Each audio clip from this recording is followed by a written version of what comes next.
Hello, everybody. Senior engineer, MBA, and investor. And in today's video, I want to talk about Beam Therapeutics partnership, 5 million shares that they own of a company called Prime Medicine. I want to talk about this partnership. I want to talk about why this is relevant for this space. I want to talk a little bit about this company, this private company, Prime Medicine. And obviously, we've talked about Beam Therapeutics yesterday. I sort of disclosed the why I decided to invest in this company. And I think it's worthwhile diving deep into this partnership to help you guys and you investors figure out why these types of partnerships matter and why we believe Beam Therapeutics will propel forward as this company, Prime Medicine, goes forward with the third generation of CRISPR technology. Now, before we even do that, guys, I just wanted to talk a little bit about. I was watching this video from Dave Lee, and you guys know I'm a huge fan of Dave Lee in this channel. He talks a lot about investment philosophy. He talks a lot about some of the companies that I've followed for years, such as Tesla, Square. And I guess in the recent week, obviously, all seen the politics, we've all seen the news. I've sort of made a quick mention of it. And in this channel, we try to really do our best not to be political. We try not to take a political stand. We're all about investing. We're all about making you, your family, your friends wealthier so you can have better opportunities in your life.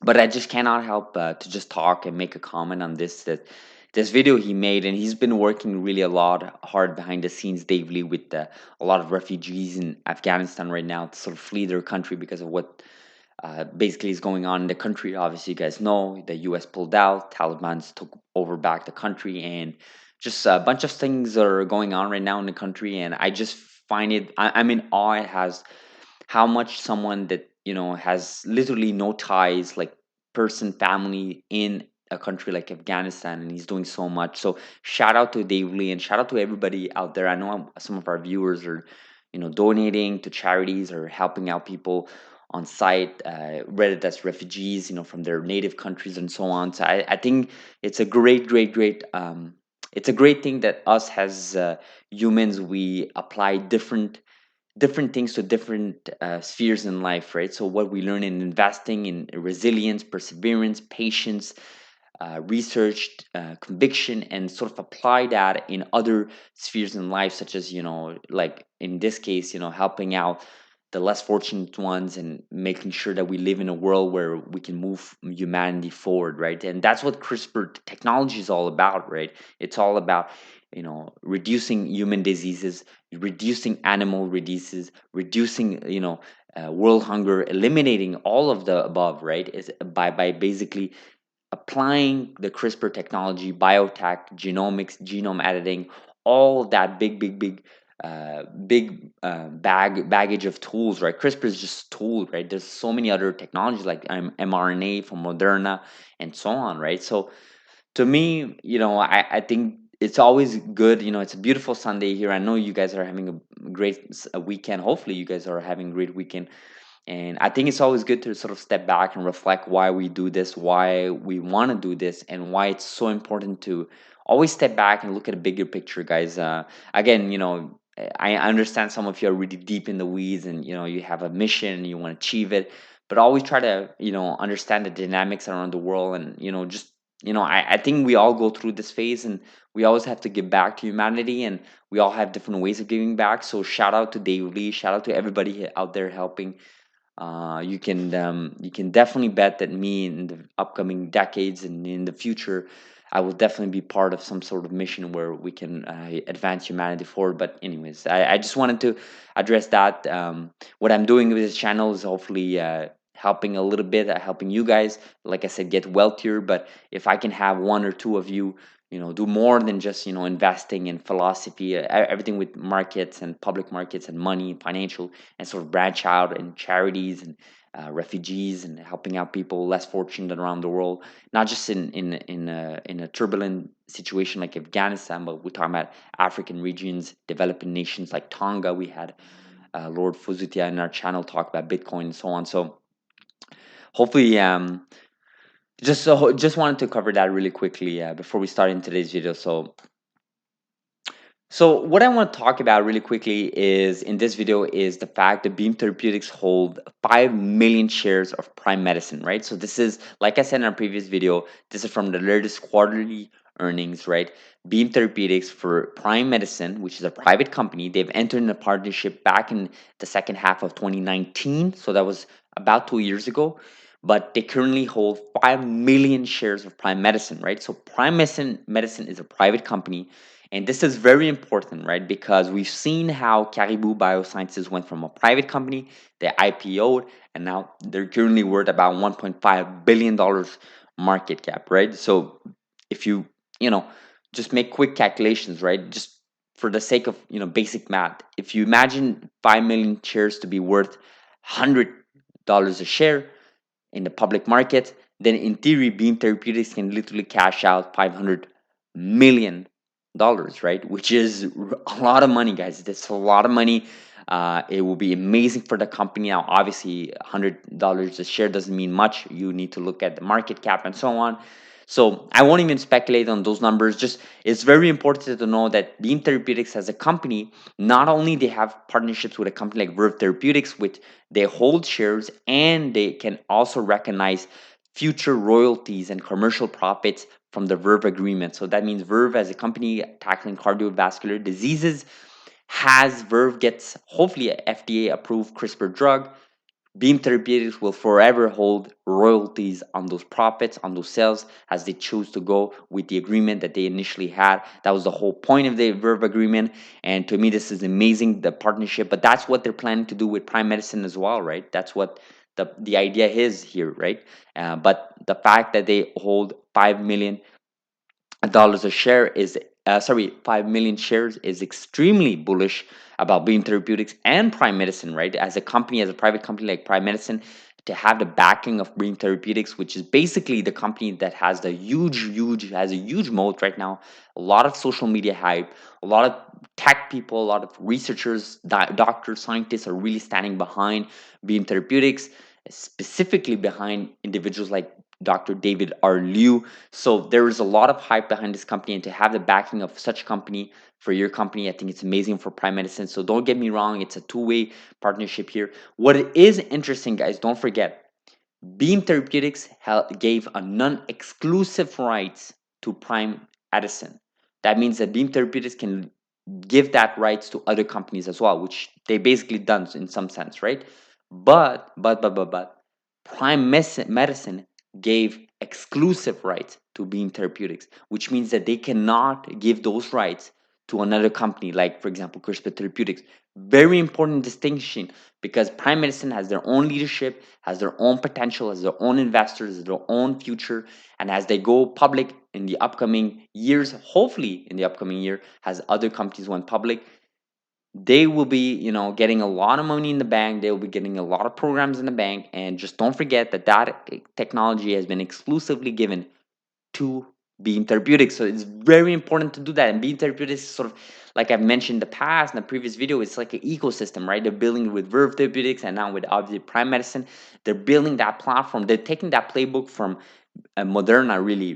This is what we've seen with Moderna. And don't forget, Moderna is worth like over $150 billion right now as we speak. Now, obviously, different company, different tool, mRNA, but the playbook stays the same. And I think that's what Ginkgo Bioworks are trying to do. So really quickly here, just wanted to cover this article. This was published over a month ago, actually, July 15. Prime Medicine raises $315 million for search and replay CRISPR genome editing. So really quickly, guys, we haven't talked about this company a lot in this channel. We made a few mentions, but hopefully we can make a specific video diving deep, just like what we did with Mammoth Biosciences. It is a private company, so it's a lot harder to find information, especially with private companies. But just know that, Prime Medicine is like the third generation of CRISPR companies, right? So you have the first generation of CRISPR companies like CRISPR Therapeutics, Editas, and Tilia. Then you have the second generation of companies in CRISPR where they increase efficiency, reduces off targets, reduces therefore the risks of CRISPR as a technology, as a tool, and that will be companies like Beam Therapeutics, Graphite Bio, Verve Therapeutics, Caribou Biosciences, and so on. And then you have this third generation of companies, right? And again, way early, you have research papers, but they're not public companies, can't invest in them directly, but indirectly, in some sense, you can invest in Beam Therapeutics and sort of have that exposure to a third generation company indirectly, right? So just food for thought, right? So what they do as a third generation technology is basically just like your computer, right? You can copy, just like what I'm doing here, and then you can paste, right? I don't have the paste here, or maybe here. You can paste, right?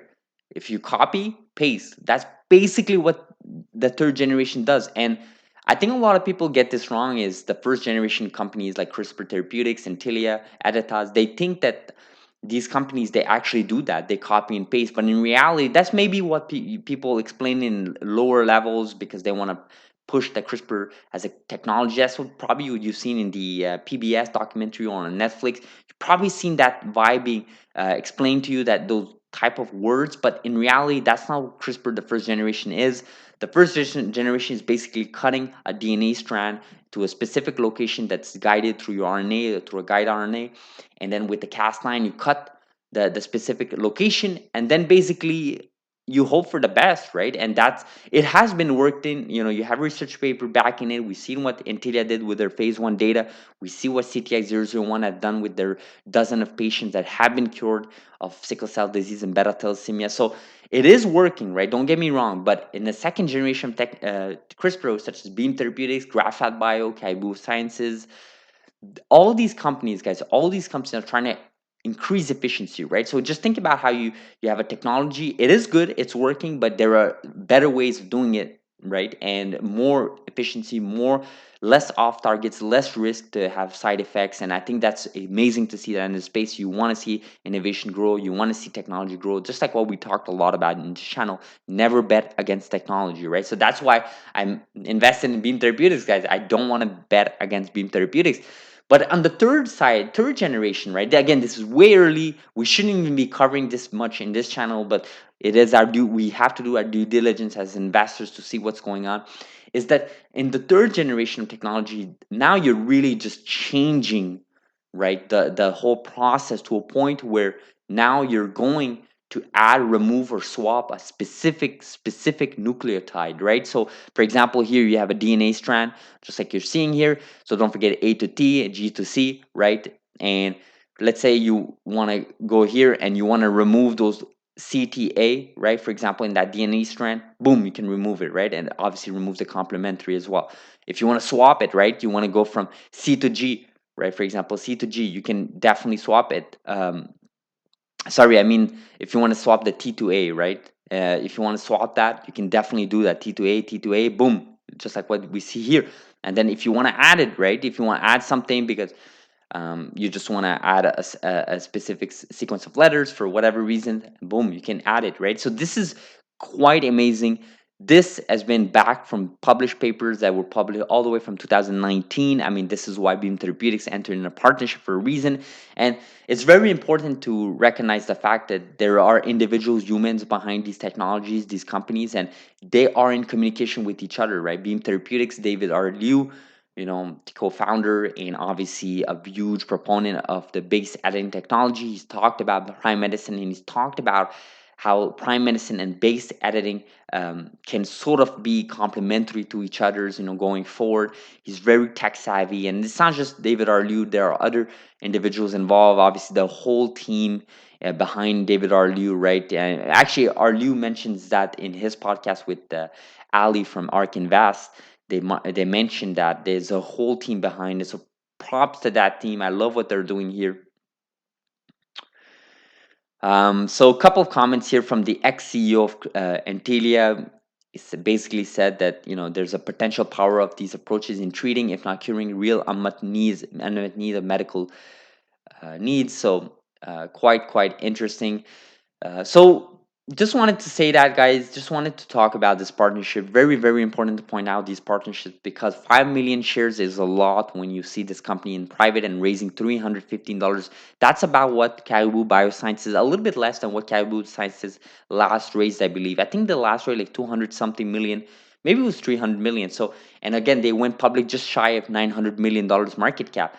A company like Prime Medicine, if they go public, guys, they are not going under $1 billion market cap, especially considering the fact that it will probably be in at least a few months. 'Cause they haven't filed for IPO yet, so it'll take at least a few months, and by then, all the market cap hopefully will increase in genomics and genome editing companies. And this company is known to be a third generation company, so to me, they're going to be easily worth over $1 billion market cap. And again, you got to think about these partnerships with Beam Therapeutics. You can get exposure to this company just through Beam Therapeutics, like I explained indirectly. But again, not financial advice. Hopefully, you guys do your own research, build your own conviction, and hold for these companies long term, guys. A lot of exciting things are happening in this space. These companies here are going public.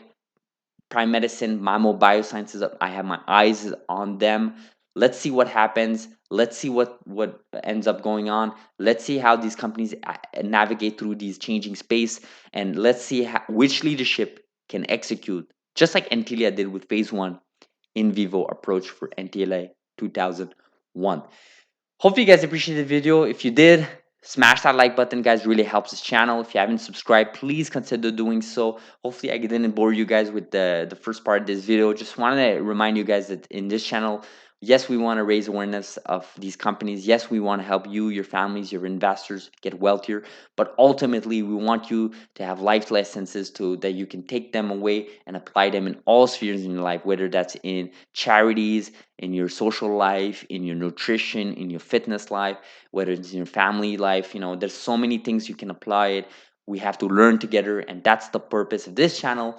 Hopefully you guys appreciated it. Hit that notification bell if you want our videos to get you faster. Thank you very much for watching. Have a beautiful Sunday, guys, and we'll see each other in the next video. Thanks for watching.